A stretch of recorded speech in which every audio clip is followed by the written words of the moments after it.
The Christmas lights above cast a warm glow on Victoria Sullivan as she adjusted her emerald dress for the third time, trying to steady the flutter of nerves in her chest.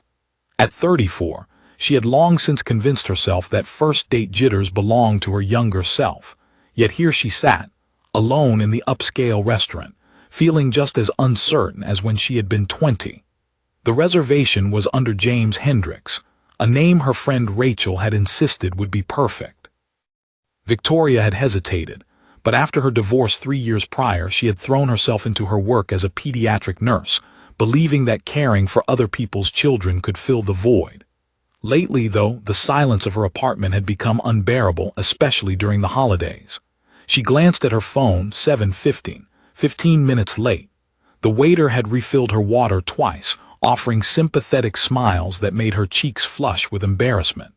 At 7:30, her phone buzzed. The message read, "I'm sorry, but I don't think this is going to work out.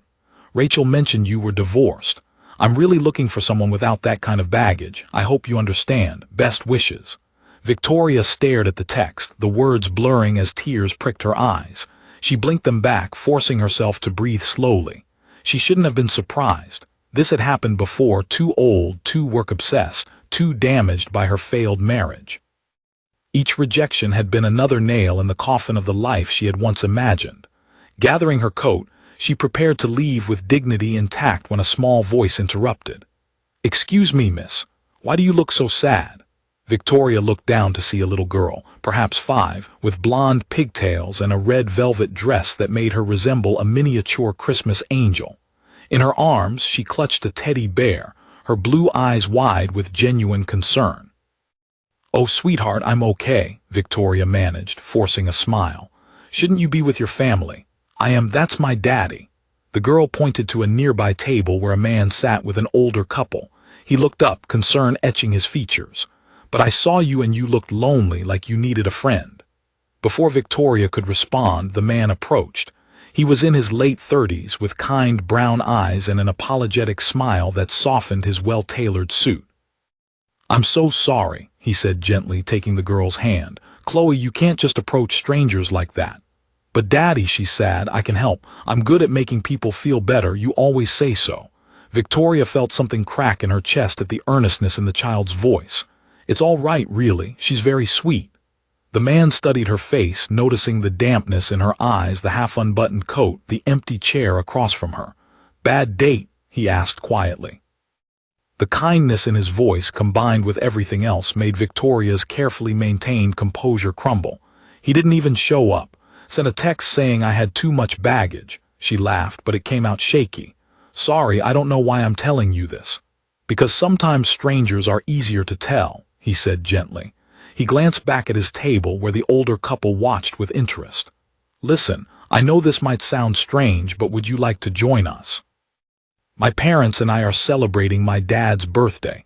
Chloe insists you need company." Chloe tugged on Victoria's hand. "We have chocolate cake coming. Grammy always lets me have some too. You can have some of mine." Victoria knew she should decline, but something about the girl's earnest face, about the father's warmth, made her pause. When had someone last simply wanted her company? Not because she fit a checklist, but because she was human and hurting. "If you're sure I wouldn't be intruding," she said softly. "Not at all," the man assured her. "I'm Daniel Morrison. This is Chloe." As they walked to the table, Chloe chattered about the Christmas decorations, her teddy bear, and how Grandpa was turning 65, older than dinosaurs, which she found fascinating. Daniel's parents, Alina and Robert, welcomed Victoria with easy warmth, as if they had known her for years. Alina, silver-haired with laugh lines, simply made space without questions. Robert, wearing a birthday button Chloe had crafted, offered a handshake. "Any friend of Chloe's is a friend of ours." Over dinner, Victoria relaxed for the first time in months. Daniel explained, in response to his mother's prompting, that his wife had died 2 years earlier from an aneurysm. He had been raising Chloe alone since then, juggling architect work and single parenthood. Some days were harder than others. He spoke in a low voice so Chloe, showing Alina her teddy bear, wouldn't hear. Asked about her mother constantly. "I try to keep the memories alive, but there's only so much a father can do. She misses having a mom."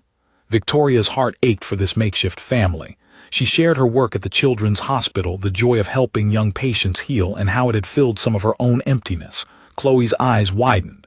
You help sick kids get better, like a superhero. Sort of, Victoria smiled. I read them stories, bring juice boxes, make sure they take their medicine. Chloe beamed. Daddy reads to me every night, but sometimes he falls asleep before the ending. Daniel sheepishly admitted, some of those books are very long. The evening blurred into warmth and laughter. Alina shared embarrassing childhood stories about Daniel. Robert told terrible dad jokes that made Chloe giggle. As chocolate cake arrived, Chloe insisted on sitting beside Victoria. Are you still sad? She asked quietly. Not anymore, Victoria answered honestly. You and your family have made me feel much better. Chloe nodded, taking another bite. Do you have kids? No, sweetheart, I don't. Do you want kids? Victoria felt her throat tight. It was the question she had avoided for 3 years, the one that hurt most. I did once, she admitted. I always thought I would, but things didn't work out that way. Chloe nodded as if it made perfect sense. Then she set down her fork and turned fully to face Victoria. My daddy is lonely too. I can tell because sometimes he looks sad when he thinks I'm not looking.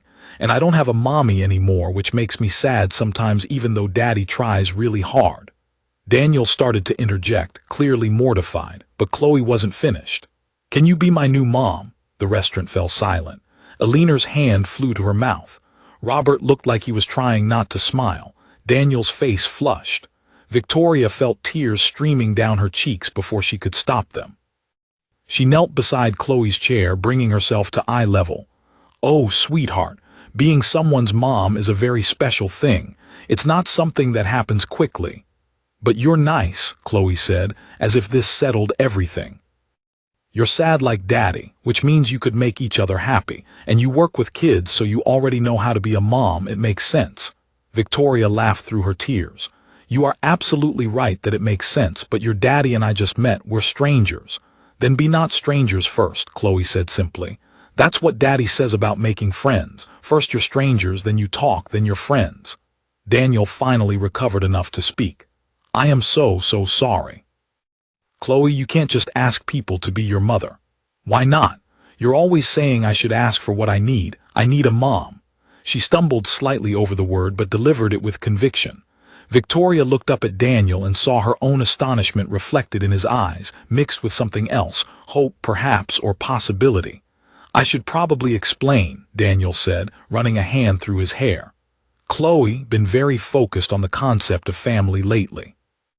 Her preschool is doing a family tree project, and it's brought up a lot of questions about her mother and our family structure. It's okay, Victoria assured him. Really, I work with children, I understand. But as the evening wound down and they prepared to leave, Chloe wasn't ready to let the idea go. Can Victoria come visit us? She asked her father. Please, I want to show her my room and my books and my family tree project. Daniel looked at Victoria, a question in his eyes. You don't have to. I know this has been incredibly awkward. Victoria thought about going home to her empty apartment, about the text that had crushed her, about all the ways she had convinced herself her chance at family had passed. Then she looked at Chloe's hopeful face, Daniel's kind eyes, Alina and Robert watching with gentle encouragement. I'd love to, she heard herself say. Maybe this weekend, if that works. Chloe threw her arms around Victoria's waist. Yes, Saturday. I'll clean my room and everything. As they said goodbye on the sidewalk, Alina pulled Victoria aside. My granddaughter has excellent instincts about people, she said quietly. And I haven't seen my son smile like that in 2 years. Whatever happens, thank you for giving them both a little hope tonight. In the weeks that followed, Victoria became a regular part of Chloe's life. She visited on Saturday mornings, helping with the family tree project, reading stories, and teaching Chloe about the human body in simple terms that delighted the little girl. Daniel was always there, watching his daughter bloom under Victoria's attention, gradually opening up about his own life. He told her about the impossible balancing act of single parenthood, the guilt of working long hours but needing to provide, the loneliness of lying awake at night with no one to share worries with. Victoria shared her own story about a marriage that ended when her ex-husband decided he didn't want children, the years of fertility treatments and heartbreak, and finally accepting that motherhood might never happen. "I think that's why I became a pediatric nurse," she admitted one afternoon while Chloe napped. They sat on Daniel's couch, coffee cups between them, speaking in hushed tones. "If I couldn't have my own children, at least I could care for others." It helped fill the empty space. Daniel reached over and took her hand. "For what it's worth, you're incredible with Chloe. She adores you. I know she kind of put us both in an impossible situation with that first question, but I'm grateful she did. I wouldn't have had the courage to approach you otherwise." "Why not?" "Because you were dealing with your own pain. Because I thought maybe I was too broken to try again. Because loving someone and losing them destroyed me, and I wasn't sure I could risk that again." He paused, his thumb tracing gentle circles on her hand. "But Chloe reminded me that love is always worth the risk." On Christmas Eve, Daniel invited Victoria to spend the evening with them. Elena and Robert were there too, and the small house was warm with the scent of cookies and pine. Chloe had made ornaments for everyone, carefully painted with glitter and determination. The one she gave Victoria said, "My favorite nurse," in wobbly letters. After dinner, as they sat by the tree, Chloe crawled into Victoria's lap with a book. It felt natural, this small weight of trust and affection. As Victoria read, doing different voices for each character, Daniel's arms settled around her shoulders. Later, after Chloe finally went to bed, Victoria and Daniel stood on the porch, watching snow begin to fall. "She's going to ask again, you know," Daniel said quietly, "about you being her mom. She asks me about it every night. Wants to know if you're going to stay." Victoria felt her heart racing. "What do you tell her?" "I tell her that love takes time, that families are built slowly with care and patience, that wanting something doesn't make it happen instantly." He turned to face her, his hands gentle on her shoulders. "But I also tell her that sometimes when you find the right people, it feels like they were always meant to be part of your story." Victoria looked up at this man who had entered her life on the worst night, who had offered kindness when she expected nothing, whose daughter had somehow seen exactly what Victoria needed before she knew it herself. "I spent 3 years convinced I'd missed my chance," she said softly. "That family and love and belonging were things that happened to other people, not to divorced nurses pushing 35. That man who stood me up, he was just the latest reminder that I didn't fit anyone's idea of the right woman." "You fit mine," Daniel said simply. "You fit Chloe. You fit this life we're building if you want to be part of it." "I do," Victoria whispered. "I want that so much it scares me." "Me too," Daniel admitted. "But I think maybe that's how you know it's real, because it matters enough to be scary." He kissed her then, soft and sweet under the falling snow. And Victoria felt something in her chest unfold like a flower finally finding light. 6 months later, on a sunny Saturday morning, Victoria moved her things into Daniel's house. Chloe helped, carefully carrying small items and announcing where everything should go. When they reached the bedroom that would now be Victoria's, Chloe stopped. "So, you're really staying, forever and ever?" Victoria knelt down, taking both of Chloe's small hands in hers. "I'm really staying if that's okay with you." "Can I call you Mom?" The question, asked with hope and seriousness, made Victoria's eyes fill with tears. "I would be honored if you called me Mom." Chloe threw her arms around Victoria's neck. "I knew it," she said triumphantly. "I knew that night at the restaurant. I told Daddy you were the one." Later, as they unpacked boxes and arranged furniture, Daniel pulled Victoria close. "Thank you," he whispered, "for staying that night. For giving us a chance, for loving us both." Victoria thought back to that Christmas evening, sitting alone at a restaurant table, convinced she had been rejected yet again, that love and family weren't meant for her. She thought about a little girl brave enough to ask a difficult question, about kindness offered freely, about the way sometimes our greatest blessings arrive in the moments we feel most broken.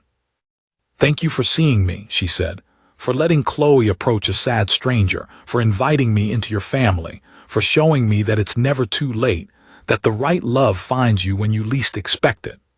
From the hallway, they heard Chloe singing to herself, a made-up song about having the best family in the whole world.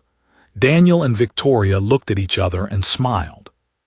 This couple brought together by a child's wisdom and a Christmas miracle, Because sometimes the best things in life start with rejection and end with belonging. Sometimes it takes a 4-year-old to see what adults are too scared to hope for, and sometimes the family you're meant to have finds you in the most unexpected ways, asking the most impossible questions, offering love when you need it most. "Can you be my new mom?" Chloe had asked, and Victoria had learned to answer yes. Not just to the question, but to all of it, to second chances and unexpected love, to healing and hope, to the beautiful messiness of building a family from broken pieces and brave hearts. And as snow began to fall outside their window, covering the world in white, Victoria finally understood what home felt like. It felt like small hands trusting hers, like a man who saw her scars and loved her anyway, like being chosen not despite her past but because of everything she had become. It felt like Christmas lights twinkling, like a little girl's laughter, like finally being exactly where she belonged,